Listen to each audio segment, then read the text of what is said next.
Hi, I'm Dr. Isaac Alexis from the Slim Samurai Group 84, helping you to slash through sickness and offering you a slice of health and wellness.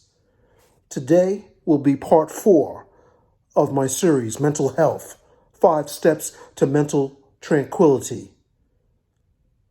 And a little add-on to that would be, sound fishy?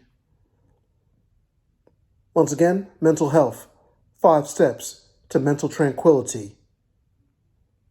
Sound fishy? This is part 4 in my 5 steps to mental tranquility. Before I continue, don't forget to subscribe. Click on the notification bell. Send us to 25 of your friends. Don't forget to like, share, comment so I know what to talk on for future videos as well. Okay, let's begin. We were talking on my last video regarding foods lending themselves to mental tranquility, mental peace. Today, we're going to look at the clinical evidence that backs up what I'm stating.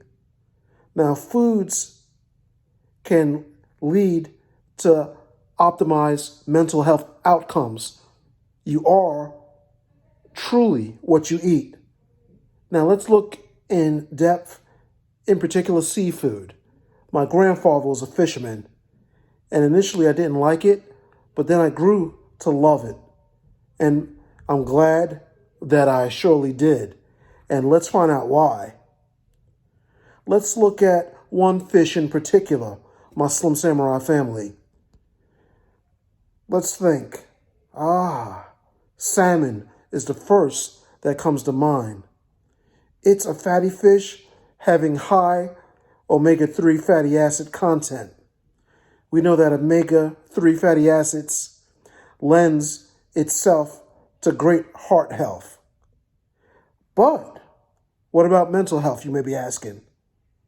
As I mentioned in prior videos, there are approximately anywhere from 40 to 50 million people suffering from depression in the U.S. alone.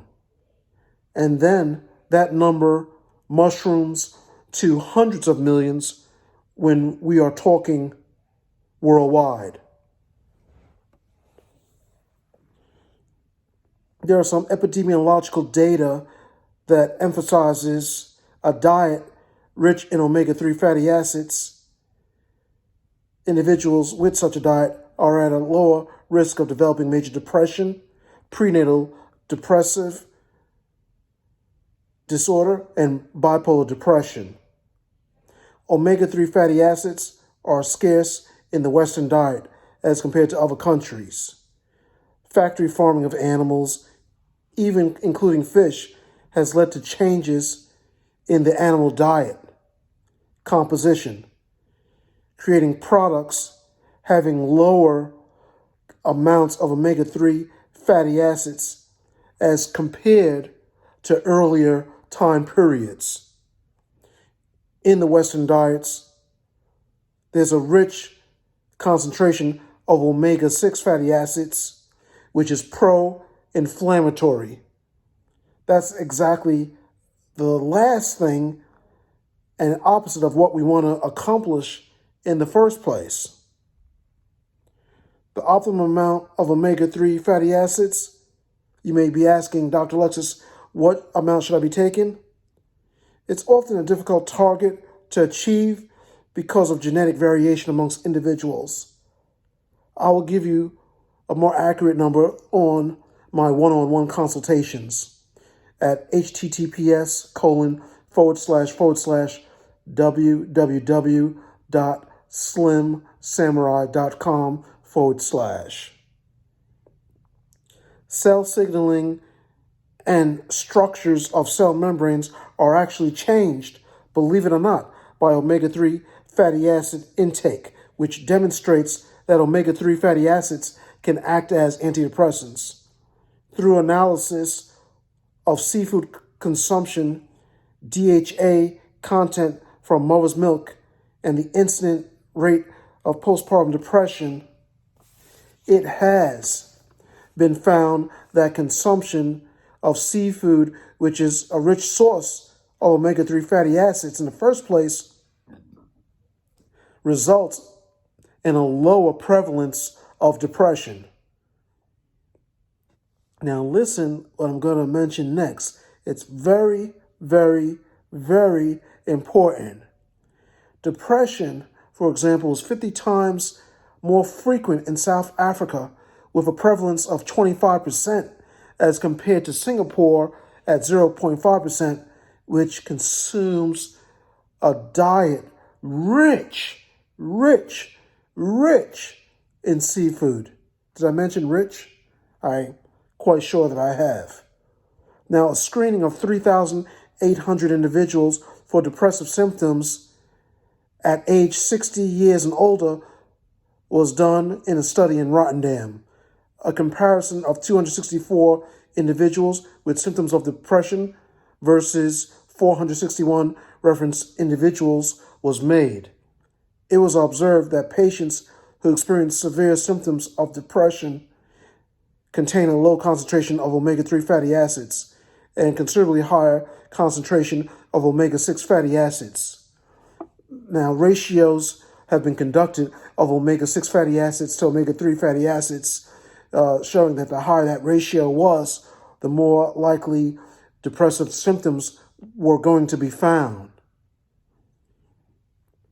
Now, a considerable increased intensity of depressive symptoms is also the result of higher levels of monosaturated fatty acids and also those omega-6 fatty acids.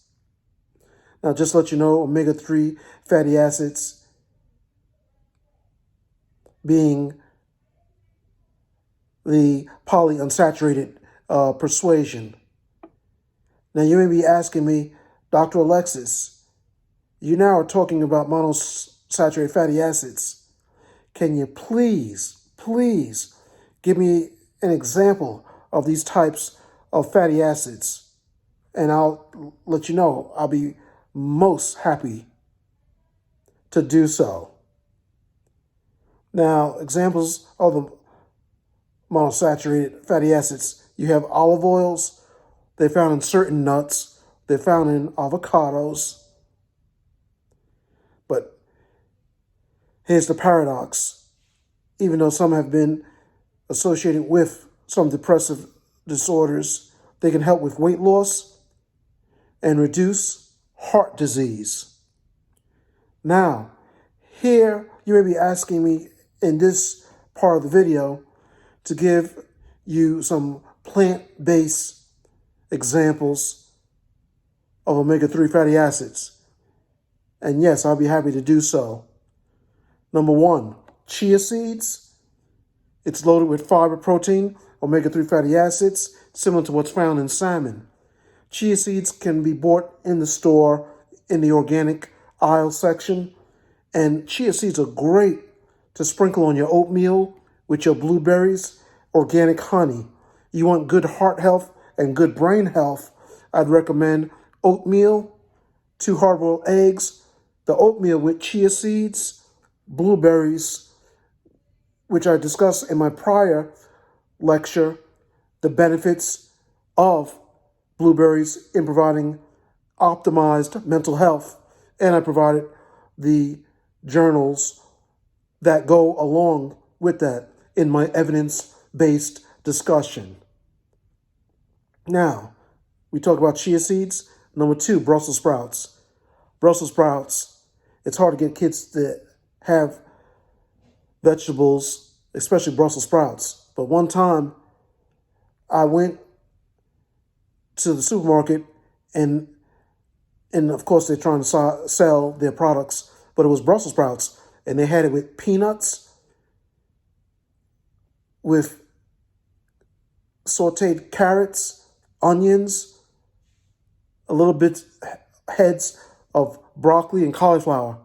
Oh, let me tell you, my kids tore it up. They took the plate of Brussels sprouts that was in my hand and they helped themselves. And then they asked the lady who was sauteing it in the pan to give them seconds.